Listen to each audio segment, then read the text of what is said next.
What's going on, everybody? My name is Aiden and welcome back to another video. Ladies and gentlemen, in my last video I kind of mentioned, I guess, something about a centerpiece in relation to the Chicago Bulls. Can you see your centerpiece for the Chicago Bulls in this current team?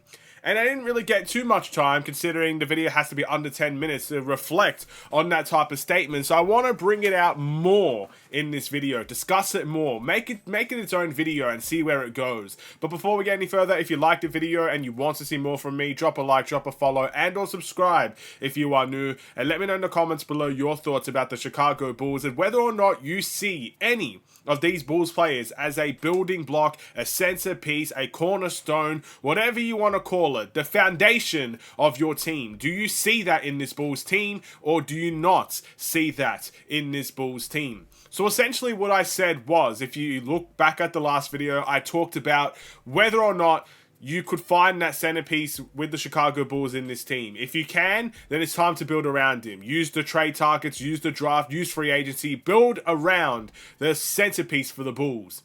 And if you can't find that centerpiece player for the Bulls, well, you should probably look in the draft, try to get as high as possible, and try to find your centerpiece player. Someone that you could build around for years to come that can get you to a place of competitiveness and stuff of that nature. That's pretty much in a nutshell what I was talking about last video.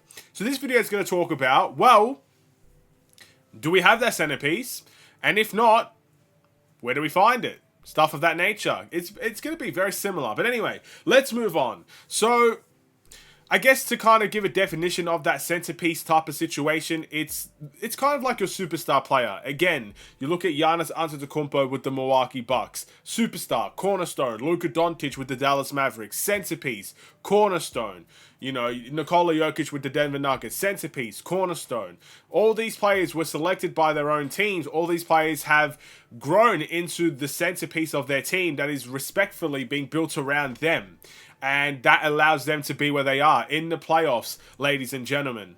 So who are the cornerstone pieces for the Bulls? Let's just say, who's the best chance that we have at this? I'm not necessarily saying these are going to be the cornerstone players for the Bulls, but let's just say we do have it on the team. Who's it most likely going to be? Well, you can look at DeMar DeRozan. I think at this point in time, he is the guy that we are building around. Again, he's on an expiring deal, so maybe that will change very, very quickly. But for the past 3 seasons, we've been building a team around Zach LaVine and DeMar DeRozan. Zach LaVine has been injured, wants to leave. So basically, our team right now is being built around DeMar DeRozan. So that is who I consider our cornerstone piece that we are building around at this point in time. So we've established that. Now the question is, can you build a team around DeMar DeRozan that can win you a championship, that can get you close to competing each and every single season? That's another question that we now have to ask. Well, you have to look at what history presents us. He was with a phenomenal Toronto Raptors team in which he was the main superstar and he was competing year in and year out to go to the NBA Finals. The problem was he met LeBron every single time, and in every single time LeBron shut that Toronto Raptors team down. So, you know, they got close to competing. I reckon if at any of the years it was the Raptors that went to the finals instead of LeBron, I think they could have had a chance to win that championship. But regardless of that fact, we never really saw it happen. But DeMar DeRozan has been part of very big teams, very competitive teams. So that is a positive on our side. But recent history, the Bulls and the Spurs suggest that if you do not build a team correctly around DeMar DeRozan, you will not be able to compete with DeMar DeRozan as your number one guy. You also have to consider age in this situation, but when it comes to age, you also have to look at statistics. And DeMar DeRozan has statistically been phenomenal for the Bulls for the past 3 seasons. There still might be problems there, of course there is, but statistically he's been solid. So I wouldn't put age as the real restriction here. I more think that the team is not built correctly around DeMar DeRozan. But still, he's never won a championship. He's been in the league for, I don't know how many years. It feels like 16, I think it is. You know, he's been here for ages. And that window eventually is going to have to close on DeMar DeRozan. So I would say that is our centerpiece. But I don't think it's worked out as our centerpiece, if you know what I mean. That's the guy that we're building our team around, but it hasn't worked. Hence why AK has said, this core doesn't work. Hence the reason why Bulls fans are so upset with the word continuity. I'll make a video about that later, don't you worry. But regardless, that is why people are upset about that. So, let's just say DeMar DeRozan doesn't come back. Let's just say we have to find a new centerpiece. Do we have it on the team? The closest we might have is Kobe White.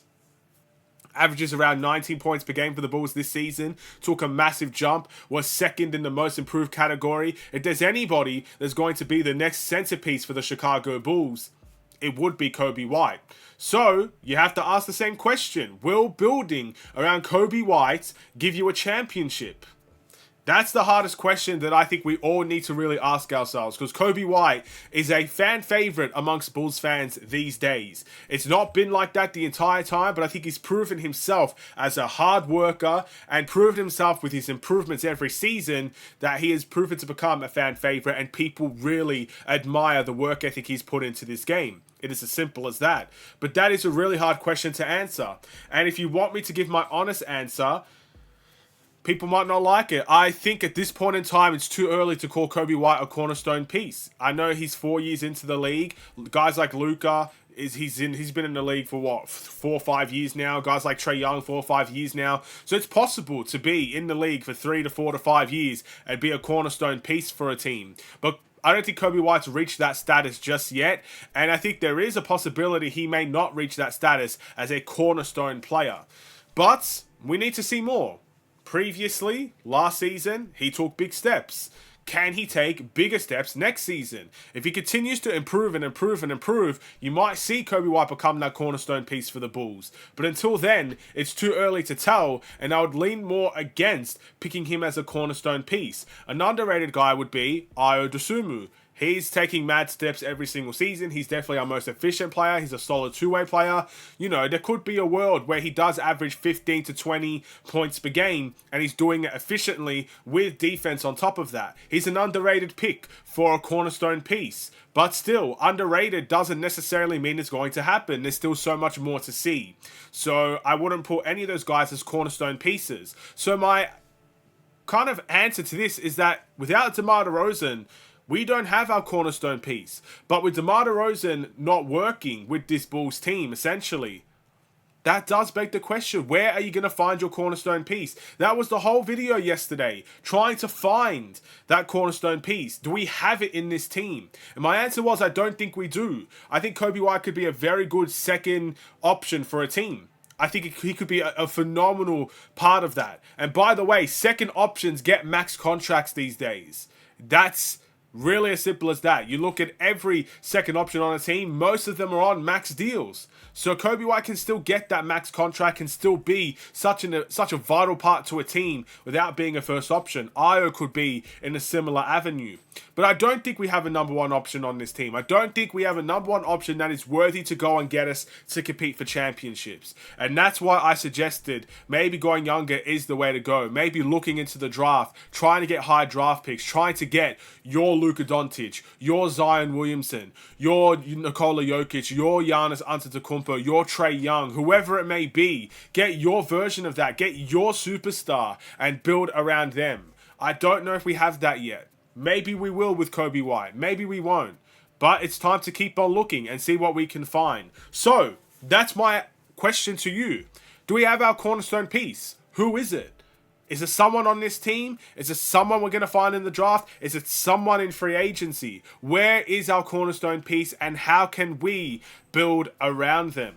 That's a whole different question entirely, about building around them at least. But that's my video. That's the cornerstone piece. Where is it? Is it on the team? How do we find it? Thank you for watching. Drop a like and a follow and or subscribe if you are new. My next video will work around continuity. I know many people don't like to hear the word, but it's still potentially an option we go down. So we're going to have to talk about it. Have a wonderful and safe day. Stay safe, stay healthy, and stay tuned for more. Take care and peace.